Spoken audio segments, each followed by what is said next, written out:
Peace. It's Adisa the Bishop here to talk about Brazilian Jiu Jitsu and steroids. You know, it's a big deal right now. A lot of people have just gotten these little suspensions or whatever.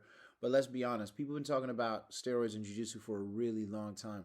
I remember being at the Ralph Gracie Mountain View Academy in like 97, 98, and hearing about people in Brazil who would like take their dogs to like the doctors to get like steroids for their dogs, like their pit bulls, and then take the steroids for themselves. 1997, 1998. It never went anywhere, right? People just kept doing it, right?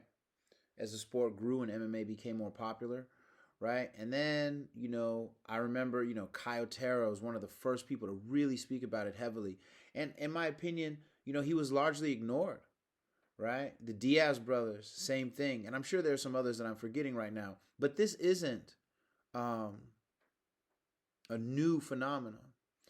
I remember, and I don't remember the guy's name, sadly, but way back in the day, during one of the tournaments in Brazil, it wasn't like a mundial, I don't think, or anything. But a guy who was using steroids had a heart attack on the mat and died right there.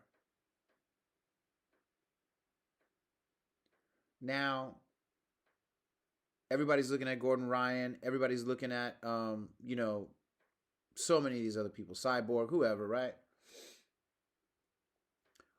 The thing you have to ask yourself about your own use of steroids in jiu-jitsu is you have to really understand, why are you doing this?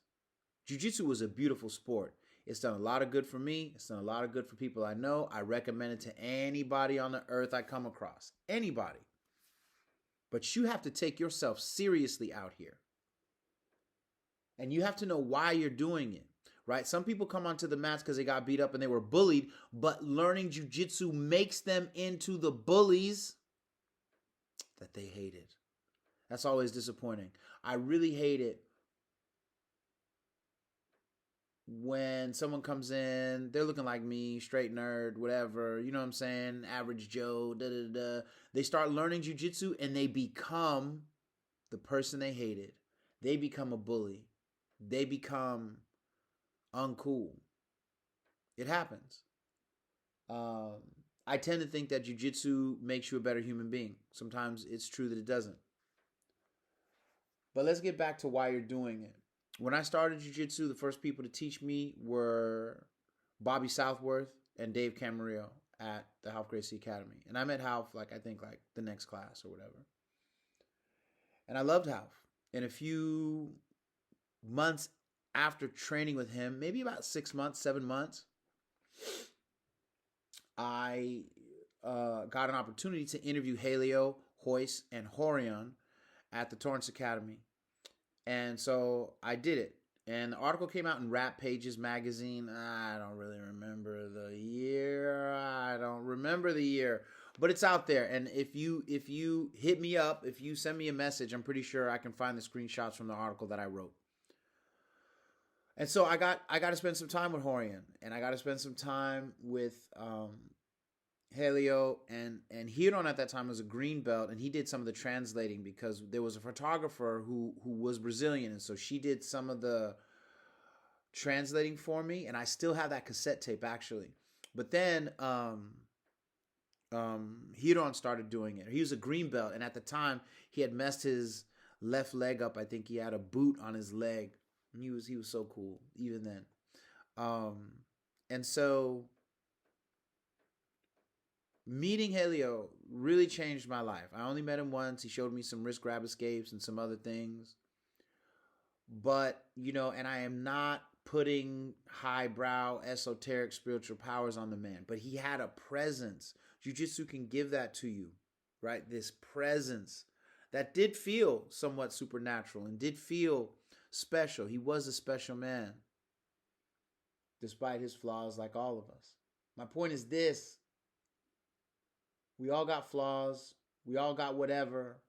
But when I met Helio, I knew I wanted to do jiu-jitsu forever.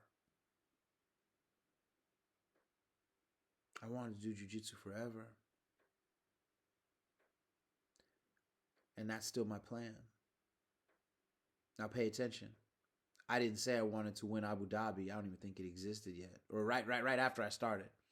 I didn't say I wanted to be Mundial champ. I didn't say I wanted to fight in the UFC. I didn't say I wanted to win Bellator. I said I wanted to do jiu-jitsu forever. Well, everybody ain't me. Some people want to go win combat jiu-jitsu. Some people want to win Polaris Pro. Some people want to win, you know what I mean? All these other amazing, Copa de Podio and all these other amazing things, right? And at the higher level, stakes get higher, right? And people want to use roids now. But doing roids is exactly how you get to not do jiu-jitsu forever, right? A lot of people forget, nobody wants to talk about this part of the game, but like in the weightlifting world, even back in the 80s, remember John Matuzak? Google him. Yeah. It's a good little documentary on steroid use right there. John Matuzak, American football player. Right. Look, a lot of times when you take steroids, you end up having a heart attack. And a lot of times those heart attacks can be very deadly. Or they'll ruin you. So, yeah, you'll be Abu Dhabi champion real quick. Might win Mundials real quick. Might win Eddie Bravo Invitational real quick. And then you fixing to have a heart attack, homie. Or else, right? Because dudes always like, oh, I'm an alpha. I'm an alpha. I'm an alpha. Okay, alpha. Well, if you take steroids, you know your nuts are going to shrink and it's going to be problematic in bed, right? You know that. And then nobody even thinks about, Google this, huh? All my pro steroid friends, Google gynecomastia. Yeah. What it means is you have a certain level of estrogen in your body, and when you take steroids, after you finish your cycles, your estrogen level shoots up and you get what they used to call in the 80s bitch tits. Now, maybe you don't mind having them, and I am not judging those that do. But if you got them unintentionally and your nuts didn't work, tell me how different your life would be. Unintentional tits, no nuts. But you're killing people on the mat. Is it worth it? Only you can decide that. That's not for me, player. That's not for me, player. I will say personally that if you won any of those championships on roids, I don't respect it. I can appreciate your technique and your courage. But if you needed steroids to win, I don't respect it. Now, you might say, look, dude, you look like Urkel, bro. Nobody even cares about you. You ain't got no... Okay, fine. I am all of those things and probably a little bit more. But at the end of the day, dog, to the best of my ability, I'm going to keep my nuts in order. I'm going to keep the bird chest that I got going. And I'm going to do everything I can to avoid a heart attack, including avoiding steroids. Back to gynecomastia, 70% of men actually have some form of it and don't know. Do you know? You don't know, fool. Oh, yeah, I just want to be like Gordon. Boo. So you fixing to die prematurely with unintentional tits and no nuts? That's what's lit for you? And after all that alpha talk, your girl's going to be real disappointed because you never had nuts. Again, everybody's got to make their own decisions. This is jiu-jitsu. My choice was to do jiu-jitsu forever. To the best of my ability, that's all I'm going to do for the rest of my life. I might be rich, I might be poor, I might be this, I might be that, but I hope to be doing jiu-jitsu naturally.